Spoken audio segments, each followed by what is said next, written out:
Astăzi vom reacționa la oameni care au avut parte de cele mai creepy întâmplări la cinema. Înainte să înceapă videoclipul, băieți și fete, aș vrea să vă spun că toate întâmplările pe care urmează să le vedeți sunt 100% reale. Lucru care, după părerea mea, face videoclipul de 10 ori mai creepy. Ei bine, băieți și fete, astăzi vom reacționa la top 3 cele mai creepy întâmplări reale de la cinema. Nu știu dacă ați observat, fraților, însă toamna aceasta au ieșit foarte multe filme horror în cinema. Adică a ieșit The Nun 2, acum cred că o să iasă filmul ăla So, dacă nu mă înșel, și pe lângă chestia asta foarte multe filme horror de astea. Știu că a fost și un film făcut de YouTuber și sunt foarte multe filme horror pe care n-a auzit nimeni, însă ideea este că acum în septembrie, băi și fete, s-au lansat extrem de multe filme horror la cinema și tocmai de aceea am ales să fac acest videoclip. Hai să vedem care e treaba. Care am impresia că aceste întâmplări creepy nu o să fie creepy doar pentru că s-au uitat oamenii la un film horror, ci o să fie creepy din păcate din alte motive. Prima poveste se numește Creepy Movie Theater. Hai să vedem. Adică un cinema creepy. Așa se numește în America, Movie Theater, da? Nu o să zic nimic despre America, desigur, da? Ok. Hai să mergem mai departe. Aceste povești sunt spuse de Krilo, Airjadac și Ryan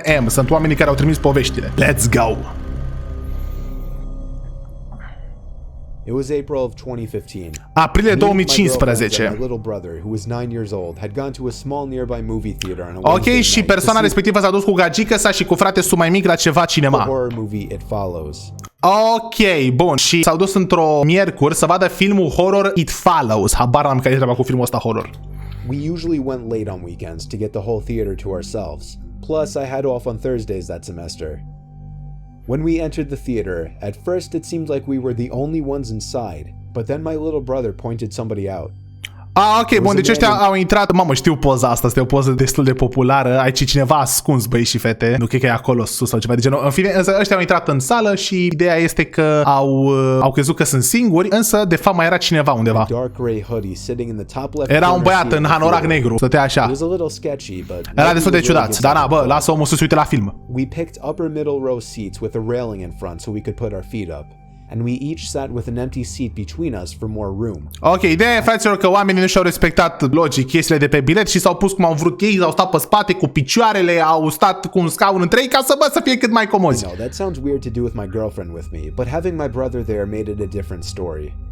Okay. I was sitting the closest to the edge, and therefore the closest to the one other guy in the room besides us. Bun, deși că băiatul ăsta era teoretic cel mai aproape de băiatul ăla din cinema.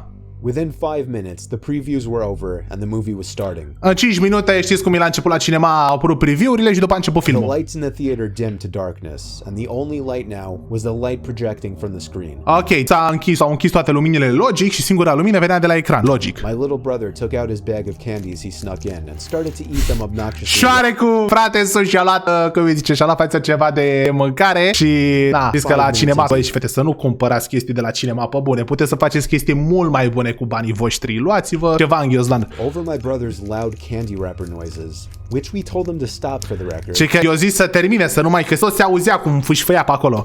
I thought I heard a pretty loud sound come from above and behind us. I waited a few seconds to sneak a glance behind us and saw that the guy that was sitting in the top corner had moved down a row, which was odd. But again, ok, băi și fete, deci și că ăștia, eu credeam, sincer, nu credeam că o să se întâmple asta. Deci ideea e că ăsta a auzit un sunet în spate. Eu credeam că ăla s-a mutat mai departe pentru că era deranjat de ăla micu, însă ci că ăla a venit mai aproape un rând. S-a mutat omul mai aproape un rând. Bă, poate nu-i plăcea poziția de la film, cine știe. Didn't give it more than a second thought. Another 5 minutes later, when the movie was already starting to get interesting, I heard something from behind us again. Iar a auzit un sunet în spate. I turned when I thought it wouldn't be too obvious. And again, the guy was a whole row closer to us. Și că și băiatul iar a venit un rând mai aproape. I leaned to my girlfriend and said while chuckling, "Don't look, but that guy keeps moving closer to the screen." Și că s-a dus la gagică sa și a zis că, băi, vezi că ăsta tot vine mai aproape. She shrugged her shoulders and didn't even show interest in checking. Și că ea, bă, aia nu i-a păsat, vă dați seama, era acolo interesată de film. I told myself if he did it again, then I would have a problem and managed to get back into the movie. Bun, ideea e că și-a zis el în cap că, bă, hai că poate am fost un nesimțit, dar dacă o mai face încă o dată, dacă se mai apropie încă o dată de noi, nu știu, s-ar putea să fie ceva mai mult față de un băiat care nu-și găsește poziția la film. I'd say another 5 minutes later. 5 minute mai târziu iară. Anything this time. I just turned around out of curiosity and saw the man a whole row closer, but this time he wasn't at the last seat of the row anymore. He was moved further down the row, closer to us. Era din ce mai aproape de ei. Now he was only 3 rows behind us. Și că era la 3 rânduri de ei. I nudged my girlfriend and she turned around. Then she looked at me and gave me a confused, concerned kind of look. Ok, bun, aici și gagica s-a panicat, s-a uitat la el așa foarte ciudat. She asked me if we should move, and I Și că m-a întrebat dacă ar trebui să mergem. Că zis nu. At this point, I wasn't able to pay attention to the movie anymore. Și că ăsta deja era nervos că nu mai putea să se uite la Even film. though I was facing the screen, I felt like the man's gaze was hitting me in the back of the head. Știa, frate, că ăla se uită la el, băi, deci nu putea să se concentreze pe film, că știa că ăla din spate se uită la I el. told myself if he moves closer, I would turn around and firmly ask him what he was doing. Și că dacă odată mai face chestia asta, și-a propus el că o să îl întrebe, bă, ce faci? But then I also thought, what if I'm looking too much into this? Și că și dacă, da, băi, e și chestia asta, băi, și fete, și dacă omul nu-și găsește poziția, da, cam ciudat de 3 ori, am o frățiorul. If he's just a normal guy who happens to keep switching seats for a better view. Da, poate e un băiat normal, dar nu cred. Având în vedere că ești la poveste, cele mai creepy povești horror, nu cred că e un băiat normal. Hai să vedem. And the man was only 2 rows away from us now. Mamă, iară s-a mutat. Iară s-a mutat. Or rather, directly behind us. And his head was just completely down looking at his lap. Oh my god! Și că ăla nici nu se uita la film, se uita așa jos. Holy shit, ok, asta e ciudat. I didn't even bother to check what he was looking at. He could have been looking at nothing. I literally opened my mouth ready to say something. But I was just too much of a coward. Voia să zic că ăsta ceva, dar a fost un laș, nu i-a zis. I was only 16 last. Avea doar 16 ani. Ah, ok, bun. Era pretty skinny, ok. Deci, practic, dacă se enerva băiatul ăla, mai bine că n-ai zis nimic, frățiorul. Având în vedere că povestești povestea, înseamnă că ai supraviețuit. My little brother got up during a slow part of the movie to go to the bathroom. About a minute later, I turned to see if the man had gotten closer again, this time actually ready to say something. But I was shocked to see nobody behind us. Oh my... Oh nu, băi, și fete, deci fiți atenți și că frate-su al mic s-a dus la baie și un minut mai târziu ăsta s-a uitat în spate să vadă dacă a mai avansat omul, dar nu era nimic în spate. Mamă, să nu se fi dus după frate-su la baie. It was completely empty. I told my girlfriend and she I-a zis said lui good. gagica sa. But then I stood up in pure fear, thinking of my little brother. Și s-a gândit la frate-su. Telling my girlfriend to wait there and running out of the room and Bun, și i-a zis lui gagica sa să aștepte acolo că se duce după frate-su. empty theater halls. I saw the man in the gray hoodie entering the men's bathroom down the hall. Oh my god, și l-a văzut pe la fraților cum a intrat în toaletă. Fearing for my little brother's safety, I ran down the hall toward the bathroom, opened the door, and saw the man literally on his knees peeking under the 2 stall doors. Then he looked at me, and at the same time, I heard my little brother call me from down the hall. I saw him waving me over in confusion. Oh my god, deci că ăsta, băi și fete, omul ăsta s-a dus la baie și era așa pe vârfuri, se uita deasupra, de deasupra la ușă. După au făcut contact vizual și după l-au auzit pe frate său, care frate său nu era înăuntru, era afară. Ran to him, got my girlfriend out of the movie room, and we went to the front desk. The teen working the front ticket stand called the police.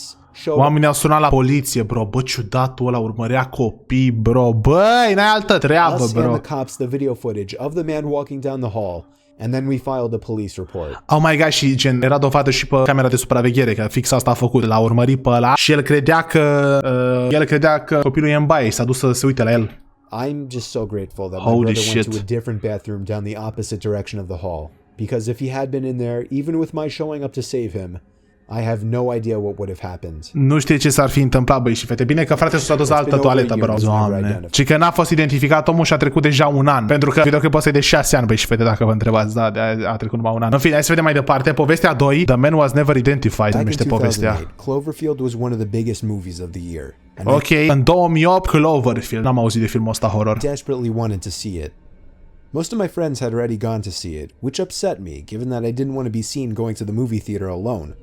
However, I didn't have work or school on Thursdays. Ok, bun, deci băiatul ăsta, cum zice, voia să se uite la filmul ăsta, însă n-avea cu cine și nu voia să se ducă singur la cinema. O prostie, băi și fete, duceți-vă singur unde vreți voi, cum vă simțiți voi bine. Și era o Thursday. Ce înseamnă Thursday, băi și fete? Mamă, stai că iar mă fac de râs. Thursday cred că înseamnă marți sau joi. Na, nu știu, întotdeauna le încurc. Ideea e că s-a dus în acea zi la cinema pentru că n-avea muncă și nici școală. On Wednesday night, I figured I could get away with going alone to one of the small theaters nearby with a screening of the film at 9:30, since I knew it would be quiet. Ok, și s-a dus la ora 9:30, la un de-asta cinema mai micuț. I showed up, bought a ticket, and immediately realized the entire building was dead. I entered the theater, and much to my surprise, there was not a single person in there. Nu era nicio persoană. Let's go, frățioră! Da, mă, da, ai avut toată sala pentru tine. Ok, probabil nu e nimica bine în povestea asta, că de-aia e la Creepy Real Movie Stories. Sections of seats in the theater. I sat in the bottom row of the upper section, which was seated just behind a tiny wall. During the quiet parts of the movie, which were very few, I kept thinking that I was hearing something coming from behind me. Asta tot credea, face-o că aude ceva și și-a dat drumul la film și băi, iară cineva aude cineva în spate, It băi. was almost like I was hearing a voice. Auzea o voce. Is someone there? Cineva acolo? Nothing. Nimica. I felt like the sounds were just getting louder and Și că parcă tot se closer, auzea ceva ciudat. but I kept turning around and didn't see Tot se uita în anyone. spate și nu vedea nimica, dar tot I auzea felt ceva. like I was losing my mind. Era ca și cum a luat o razna. Poate chiar ai luat-o. Te-ai gândit la asta. Eventually, the sounds became so loud that it was evident it was a crazed whispering. Bun, și și-a dat seama instant că, băi, deja nu mai este doar o imaginație de-a mea, pentru că cineva șoptea tare. Știți, băi și fete, când auzi pe cineva că șoptește așa. I was about to nope the fuck out of there. But when I got up and took one last look behind me, a figure popped up quickly from behind the seats just 2 rows up from me, arms flat to their sides and just facing me like a stiff statue. Oh my god, ok, deci voia să plece de acolo, s-a dus în spate și a văzut dita mai figura, băi și fete, cu mâinile lungi care se holba la el. I ran like there was no tomorrow back to the lobby, where I saw nobody, not Și a a single fugit. employee. Și n-a văzut I kept niciun running to angajat. the Bă, băi, car, și fete, asta took cred că e a o few poveste seconds fake. to catch my breath once inside, and drove back home. I tried calling the theater that same night. I never got anyone to answer. I didn't bother the next day, and I just tried to let it go. It still freaks me out beyond imagination to this day. Băi și fete, cred că e o mare poveste fake asta. A zis că după s-a dus la mașina, mă, frățioare, ai văzut un monstru, dar nu știu ce să zic. Prima poveste părea mai reală, dar asta cred că e fake. Hai să vedem și pe ultima, care se numește The Movie Theater Creep, ciudatul de la cinema. One of my first jobs was working at a movie theater in Huntington. Oh, ăsta a lucrat acolo. Let's go. It was an okay gig for a 16-year-old.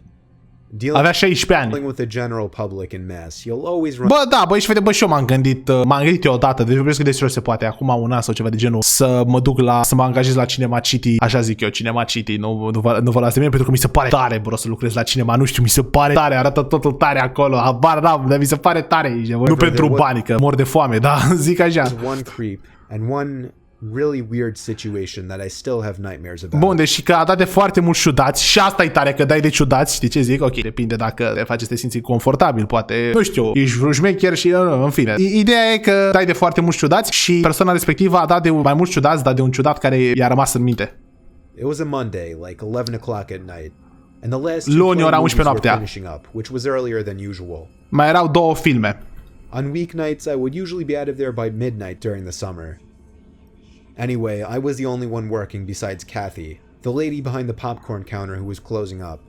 Ok, mai era persoana asta și Katie. I was sitting on the carpeted steps next to my ticket podium on my phone when Kathy yelled over to me to sweep the floors. Și că ăsta stătea pe telefon și Katie, că cred că e băiat, dacă nu mă știu, nu că a zis la început. Da, e o poveste de Ryan M, deci înseamnă că e băiat. Frățiorul nostru stătea pe telefon și după Katie a zis, băi, hai, șterge pe jos, fă treabă. She told me she was heading out and would be back within the hour to close up. Și că și-a zis că ea o să plece puțin și într-o oră o să vină înapoi ca să închide tot. I hurried up with the sweeping and sat back down to get back to playing a Tetris-like game on my flip phone. Asta vă dați seama, că n-a făcut nimic, iar s-a jucat ceva pe telefon Tetris. I was left alone a lot like this, and this was the one time during my shifts that I feared something such as a late-night robbery might easily take place. Și că asta era singura dată când ăsta simțea puțină frică, băi, și vede că se întâmpla foarte des să fie lăsat singur în tot cinemaul și se gândea că poate vine cineva, dă un jaf, frățiorul, jaf la cinema. Ce jef ești de la cinema? E biletul 20 de lei. Ce jef ești de la cinema? Suddenly, I heard the front doors Popcorn. of the theater pull open with force. Mamă, ok, s-a deschis ușa cu forță. I stared down at the doorway to the lobby, which blocked the actual entrance section, waiting for someone to walk through, and hoping it would be Kathy. After all, she would have locked the doors anyway at this hour. I called out Kathy's name, and suddenly, an upper middle-aged man with a big brown faded jacket came wandering in. Ok, el spera să fie Katie, dar nu era Katie, era un băiat de vreo 40 de ani, nu, middle age, 30-40 de ani, care avea o jachetă maro. Immediately locking his eyes onto mine. I told him we were closing up and he had to leave. Și i-a zis că, bă, frățiorul, vezi că noi am închis. Nu mai sunt filme, acum se termină filmele și închidem, poți să pleci. He looked at me with a sort of intimidating Vincent Pastore kind of look on his Și că s-a uitat așa ceva foarte intimidant la mine. He mumbled his words in his response, but I could make out his phrase to be, "Is Kathy here?" Ok, deși că a vorbit mumble înseamnă zici ceva și nu înțelege nimeni nimica, însă el crede că a întrebat, este Cati aici? Opa, ai venit după Cati, băi. Shook my head no, and he mumbled, I'm just gonna go sit down over there for a while. Și că și l-a zis, o să mă duc să mă așez acolo pentru ceva timp. Frățioară, nu ți-am zis că e închis. I was very against confrontations with other people, so my heart was racing and I lacked the confidence to order him to leave. Și că da, ăsta n-avea tupeu să zice, bă, pleacă, ești nebun, n-avea tupeu. I sat back down on the step and pretended to be absorbed in my phone, when really I was texting Kathy telling her there was someone weird here for her. Ok, deci că asta se prefăcea că se joacă pe telefon, dar de fapt îi dădea mesaje lui Cati și zicea că, bă, vezi că e un ciudat aici. But with the old flip phones, texts took forever to send, and even longer for people to check. By the time the text crede că Cati n-a primit mesajele. was sent, I noticed the man, now across the room sitting on a bench, was literally watching me. Și că și-a dat seama că ăla se holba la el, frate, o gen efectiv se uita așa la el, ciudat. I wanted to show him that I was annoyed by this, so I simply got up, walked up the 3 carpeted stairs, and sat down on the bench in front of a wall that would block my view from him. Ok, bun, și ideea e că asta, că și-a mutat, voia să-i arate ăsta că, bă, nu e frumos să te uiți la mine, dar n-avea tupeu să-i zică, așa că s-a mutat undeva unde nu putea asta să-l vadă. Good old me didn't figure this would allow him to do whatever he wanted, not being within my vision. Ok, bun, dar prostul ăsta nu s-a gândit că, bă, dacă el nu te vede, nu-l vezi nici tu. Within minutes, I realized this was dumb and went back to sitting on the step. Only now the man was gone. Ok, și a dat seama că e o prostie, s-a întors înapoi, ăla nu mai era acolo. Kathy returned around the same time that the last of the moviegoers were leaving. I told her about the guy, and she said she left the door unlocked by mistake.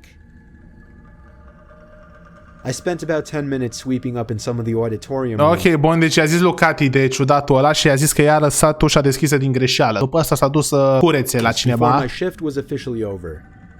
Kathy wanted me to do one more favor before leaving. Bring the mop, bucket and broom down into the storage den. Ok, și Cati a zis să aducă mopul și toate chestiile alea în cămară. I did as she asked. Opened the door in the lobby which leads to the storage area, walked down the half flight of concrete stairs Și acolo with l-a the găsit mop, pe ăla. broom and bucket, and stopped. Behind one of the boilers, I could see as clear as day an arm tucked away in the corner. Mamă, și că era acolo jos la subsol, băi și fete, și lângă un boiler vedea o mână, era o mână acolo. It was the man. Era He was acel very om. clearly trying to hide. Se ascundea I acolo. pretended like I didn't notice and walked back up the stairs. I locked the door behind me and ran to Kathy. She A checked the închis camera ușa și... footage first.